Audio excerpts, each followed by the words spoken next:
Ashwapati is in the presence of a being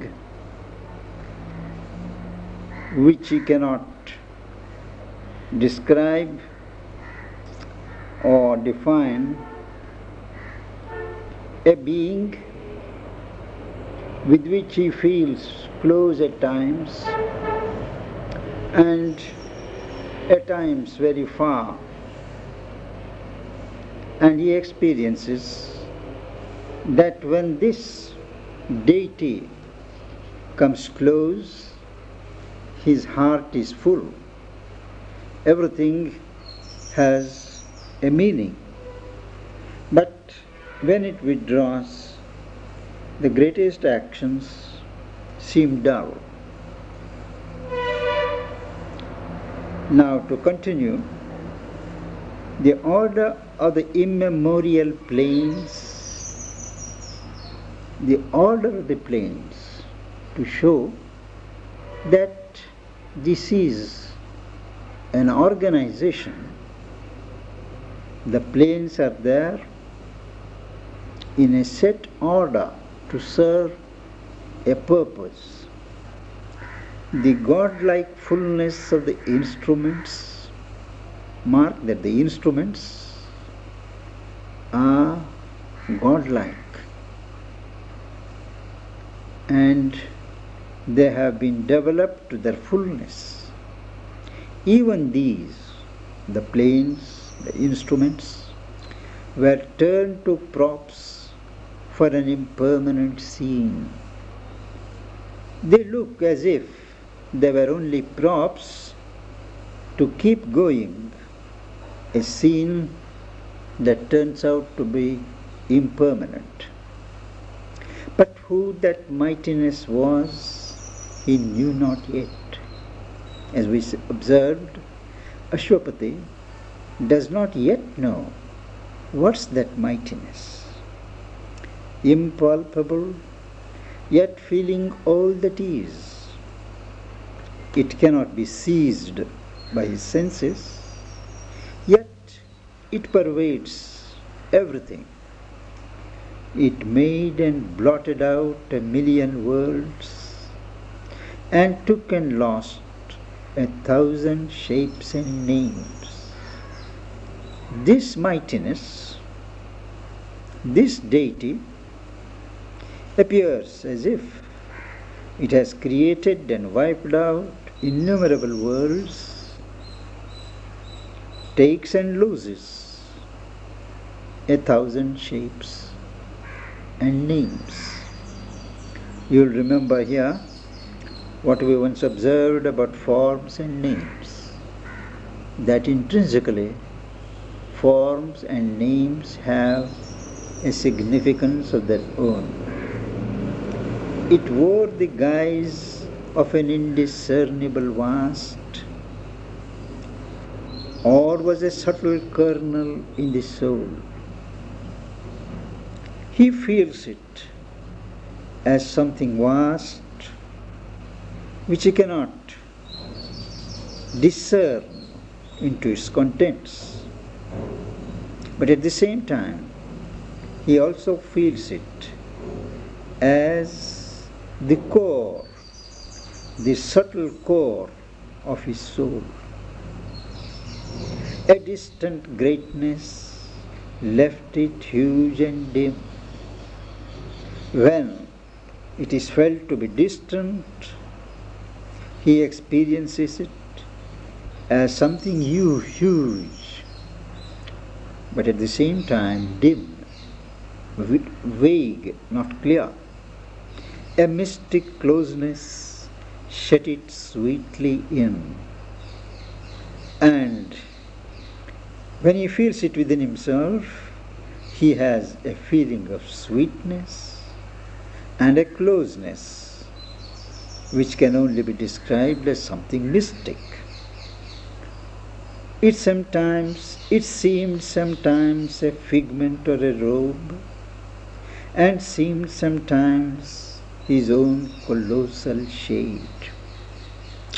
A giant doubt overshadowed his advance, in the midst of all these apparent contradictions, there is a huge doubt looming over his advance across a neutral, all-supporting void whose blankness nursed his lone immortal spirit, allured towards some recondite supreme, aided, coerced by enigmatic powers, aspiring and half-sinking and upborne, invincibly he ascended without poise.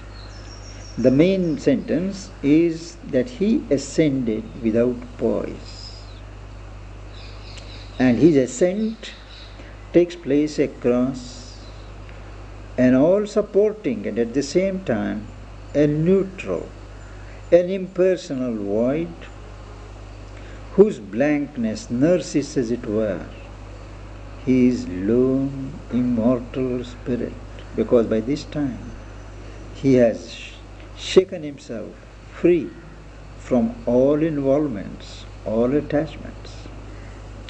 And his spirit is allured, tempted, attracted towards some profound supreme, aided, it is helped, coerced by enigmatic powers, it is under compulsion of certain powers that cannot be clearly defined, doubtful of the, as far as the character is concerned, aspiring, half-sinking. He ascends in his aspiration, but now when down he appears to sink somewhat, and still he is borne upwards, and invincibly, irresistibly, he ascends without pause.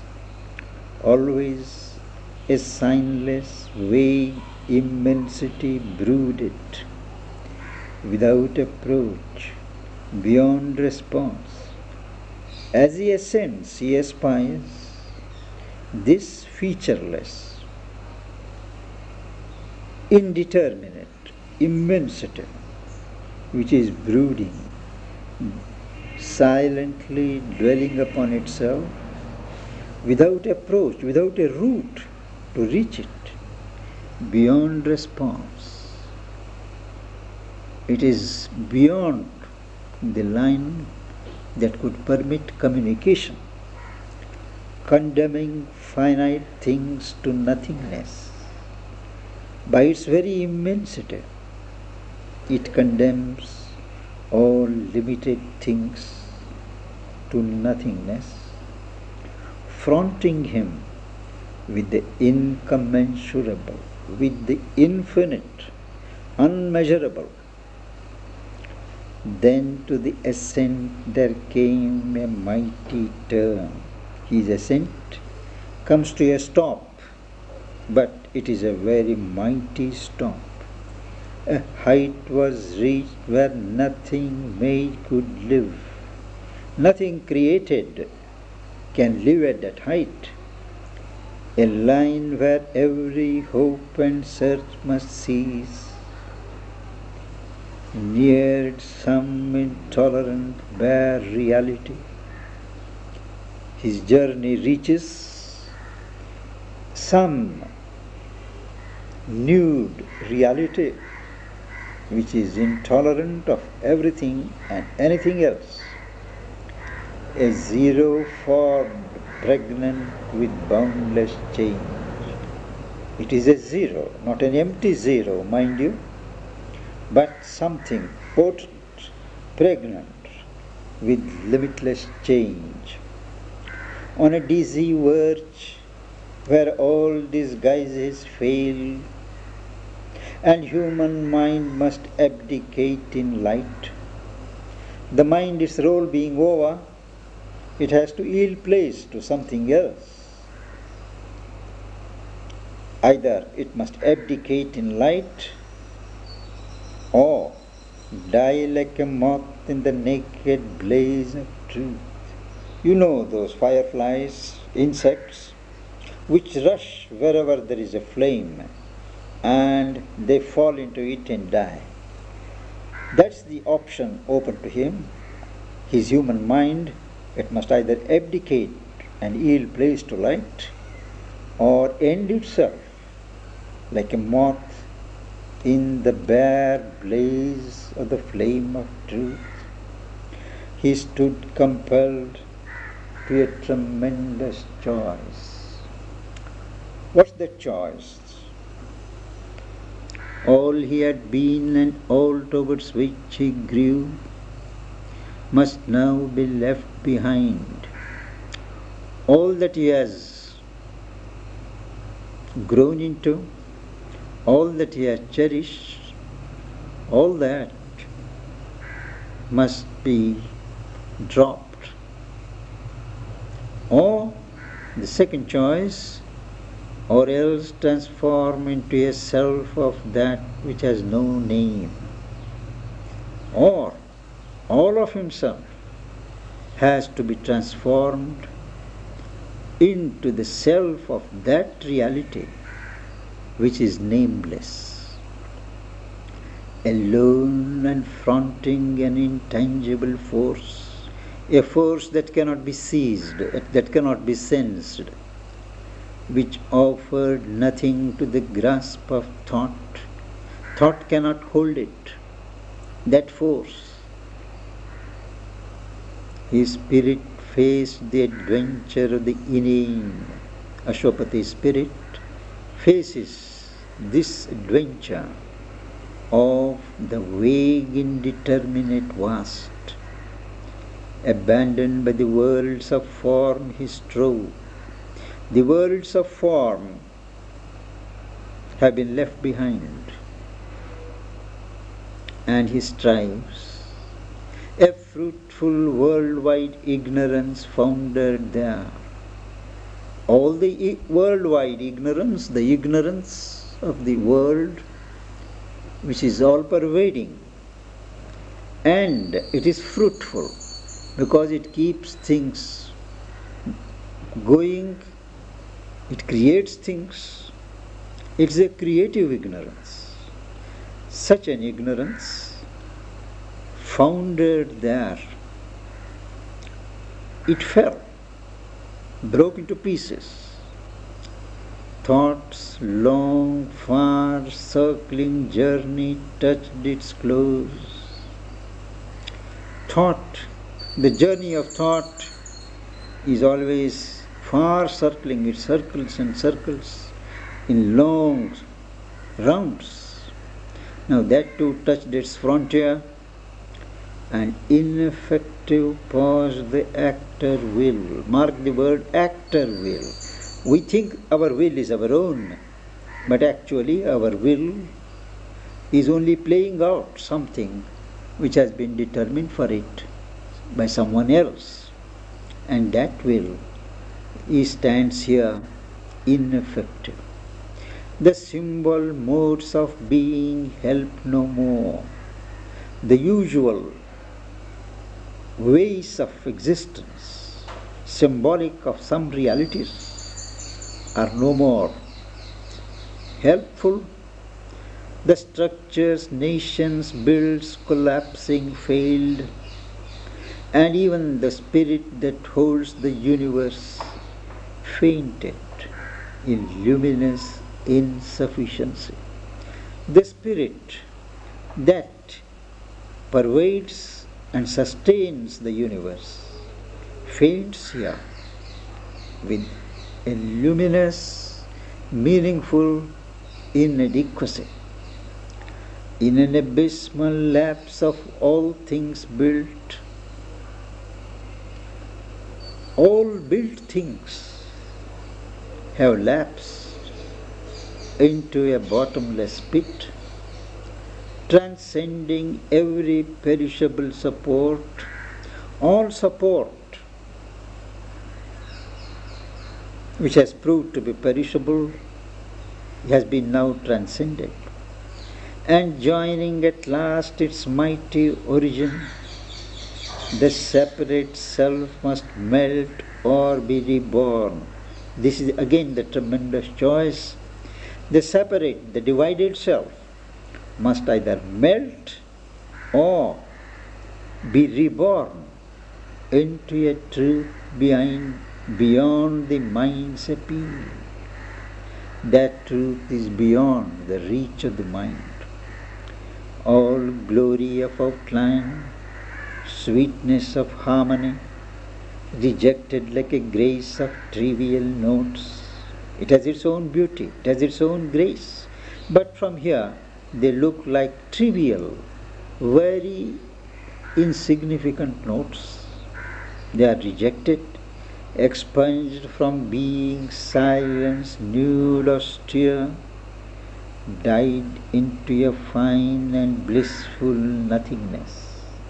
And this nothingness is not something bare and austere, but something fine, something blissful. The demiurges lost their names and forms. A demiurge is a secondary creator. Say, God is the creator. Then he has many secondary assistants who are the various gods. They are called the demiurges. Now the demiurges lost their names and forms. They have no more function here. The great schemed worlds that they had planned and wrought, all the worlds that these demiurges had built after planning, they all passed, taken and abolished one by one. The universe removed its colored veil. The universe is always seen and experienced by us from behind a colored veil. The veil is a very deceptive veil, and at the unimaginable end of the huge riddle of created things, why were all these things created? That itself is a riddle. And at the end of this huge riddle appeared the far-seen Godhead of the whole. He has been sensing this Godhead, glimpsing this Godhead, and now this Godhead appears. His feet firm based on life's stupendous wings. Life is compared to a huge bird with spread out wings, and these wings are stupendous, strong enough to bear the feet of the giant Godhead, omnipotent, a lonely seer of time, inward, inscrutable, with diamond gaze. His gaze is diamond, pure and boring, but inscrutable, unanalyzable, inward, not outward, attracted by the unfathomable regard of this Godhead, which cannot be fathomed, the unsolved slow cycles to their fount returned, the cycles of creation, turning slowly, those which have not yet solved, which have not yet fulfilled their mission, they return to their fount, to rise again from that invisible sea. Here is a hint of the process of creation, absorption and recreation. Those worlds which have not completed their mission have got to come again, rise again from this invisible sea. All from his puissance born was now undone.